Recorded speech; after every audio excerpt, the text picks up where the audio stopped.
நான் சொன்னதும் கொஞ்சம் கூட யோசிக்காம விஷத்தை எடுத்து குடிச்சாங்களே. இதான் இதான் என் மேல வச்சிருக்கிற பாசம். இதான் என் மேல வச்சிருக்கிற நம்பிக்கை. இதுதான் என் குடும்பம். ஏமா என்ன காரியம் பண்ணி இருக்கடி? இப்படி எல்லாருக்கும் விஷத்தை கொடுத்துட்டு நிக்கிற? யோ, என்னைய பார்த்துட்டு நிக்கிறீங்க? சீக்கிரமா ஹாஸ்பிட்டலுக்கு வண்டி எடுக்க சொல்லுங்க. அதுக்கு ஒன்னும் அவசியம் இல்ல. நான் எந்த பால்லையும் விஷம் கலக்கல. உண்மையான பாசம்னா என்னன்னு உனக்கு புரிய வைக்கதான் நான் இப்படி பண்ண. என்ன சொன்ன? என்கிட்ட பணம் இருக்குன்னு இப்படி பாசம் காட்டுறாங்களா? எந்த பாசத்தையும் பணத்தால வாங்கிட முடியாது. அப்படி பணத்தால கிடைக்குதுன்னா அது பாசமே கிடையாது.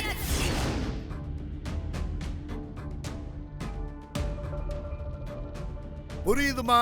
நல்லாவே புரியுது. அதனாலதான் எல்லாரும் ஒற்றுமையா சேர்ந்து சிலைய திருடி இருக்கீங்க. என்னென்னமோ பேசி பஞ்சாயத்தை தசை திருப்ப பாக்குறீங்களா? இத பாருங்க, ஒழுங்கு மரியாதையா சொல்லிடுங்க, சிலைய எங்க வச்சிருக்கீங்க? இப்ப உண்மைய சொல்லல, இந்த முள் சாட்டையால அடிக்கிற அடியில உங்க கண்ணு முன்னாடி ஒவ்வொரு உயிரா போகும். சொல்லுங்க. திருவிழா நல்லா நடக்கணும்னு ஆசையா வந்த எங்க அம்மாவை இப்படி அசிங்கப்படுத்திட்டீங்களா? இதுக்கெல்லாம் நீங்க நிச்சயமா பதில் சொல்லி ஆகணும். தம்பி, ரொம்ப நடிக்காதீங்க. நீங்க தான் சிலைய திருடுனீங்கன்னு ஆத்தாவே வந்து சொல்லிட்டா. ஓ, அப்படியா? ஆனா உண்மையிலேயே யார் சிலைய திருடினாங்கன்னு இப்ப போலீஸ் சொல்லுவாங்க. ஐயா, கோவில்ல பூட்டி கிடக்குற அந்த பழமையான ரூமை ஓபன் பண்ணணும்.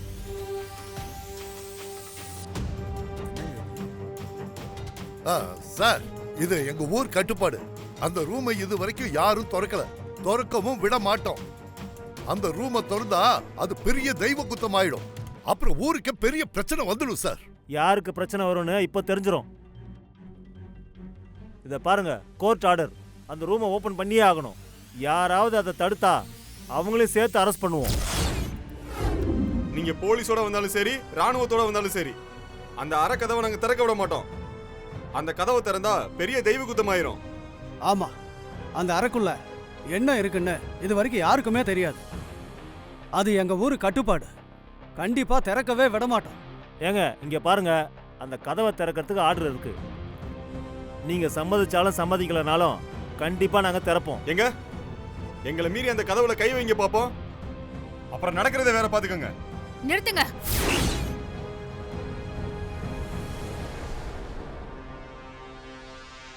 அந்த கதவை திறந்தா ஊருக்கு ஏதாவது ஆயிடும்னு நீங்க பயப்படுறீங்க. அந்த பயத்தை பயன்படுத்தி தான் இங்க தப்பு நடந்துகிட்டு இருக்கு.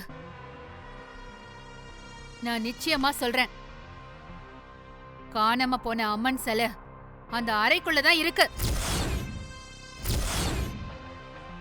அப்படி இல்லனா நீங்க என்ன தண்டனை கொடுத்தாலும் நான் ஏத்துக்கிறேன்.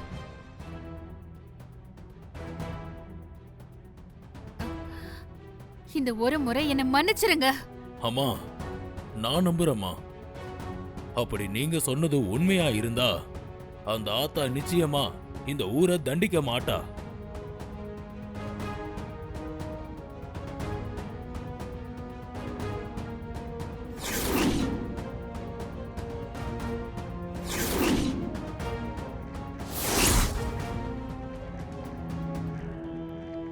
அண்ணாமலைக்கு மட்டும் உண்மை தெரிஞ்சது, அவ்வளவுதான், நம்மள தொலைச்சிடுவாங்க.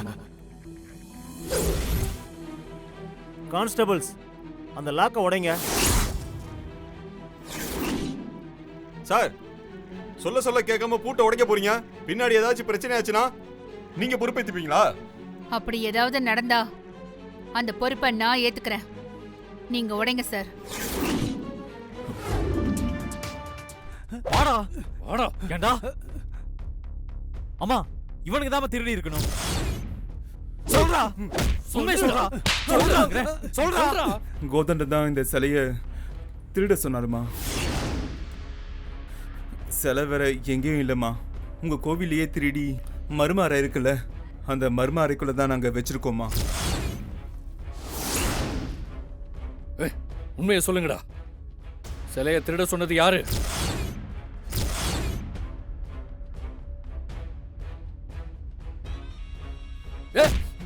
கேக்குறேன்ல, சொல்லுங்கடா. ஆமா சார், கோதண்டம் தான் இந்த சிலையை திருட சொன்னது.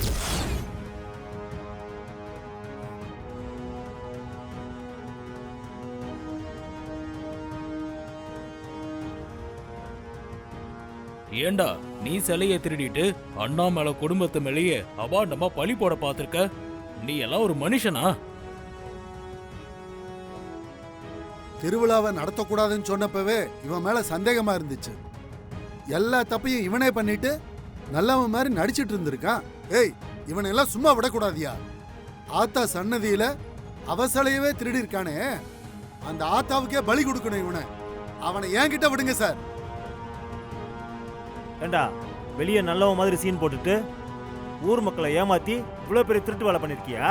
சொல்லு, இது நீ மட்டும்தான் பண்ணியா இல்ல வேற யாராவது சம்மந்தப்பட்டிருக்காங்களா?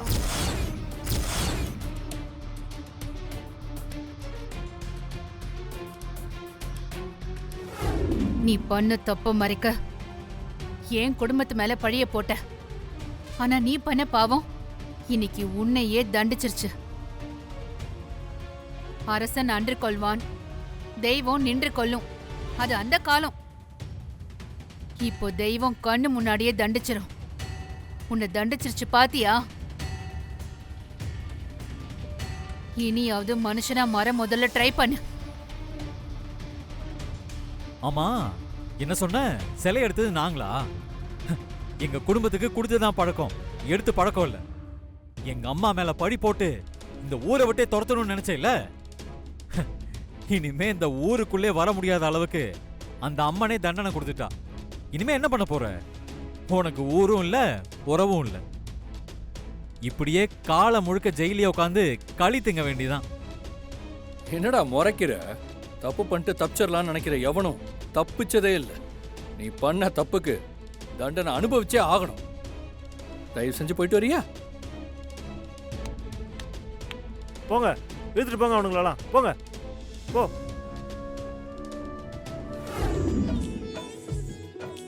அம்மா, இது 12 வருஷத்துக்கு அப்புறம் நடக்கிற திருவிழா. எங்க திருவிழா நடக்காம போயிருமோன்னு பயந்தோம். நீங்க சொன்ன மாதிரியே திருவிழாவை சிறப்பா நடத்தி காட்டிட்டீங்க. இனிமே இந்த ஊருக்கு எந்த குறையும் இருக்காது.